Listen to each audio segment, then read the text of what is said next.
માંડવીના આંબાપાડી ગામે આગની દુર્ઘટનામાં અસરગ્રસ્ત પરિવારની મુલાકાત લઈ આદિજાતીય રાજ્યમંત્રી કુંવરજીભાઈ હળપતિએ પરિજનોને આશ્વસ્ત કર્યા.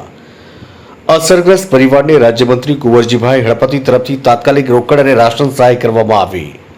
માંડવી તાલુકાના આંબાપાડી ગામ ખાતે બનેલી દુર્ઘટનાપૂર્ણ આગની ઘટનાને પગલે આદિજાતિ રાજ્યમંત્રી કુંવરજીભાઈ હળપતિએ તાત્કાલિક સ્થળ પર પહોંચી પીડિત પરિવારજનોની મુલાકાત લીધી અને તેમના દુઃખ વેદનામાં સહભાગી થયા હતા.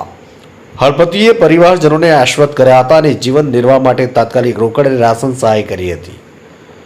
જમુભાઈ રમાભાઈ ચૌધરી તથા નાનુબેન પ્રભુભાઈ ચૌધરીના નિવાસ સ્થાને આગ લાગતા પરિવારના પહેરવાના કપડાં, વાસણ તથા જીવન જરૂરી તમામ ચીજવસ્તુઓ નાશ પામી હતી.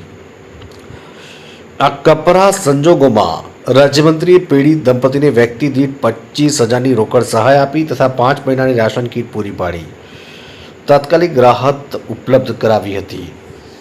આ ઉપરાંત રાજ્યમંત્રી કુંવરજીભાઈ હળપતિએ સ્થાનિક અધિકારીઓને ઘટનાની વિગતવાર તપાસ કરી પીડિત પરિવારને સરકારની અન્ય સહાયકારી યોજનાનો લાભ સત્વરે મળી રહે તે માટે કાર્યવાહી હાથ ધરવાની સૂચના આપી હતી. માંડવીથી TV 92 ગુજરાતના ડાયરેક્ટર એન્ડ જર્નાલિસ્ટ દિવાન આકીબભાઈનો રિપોર્ટ.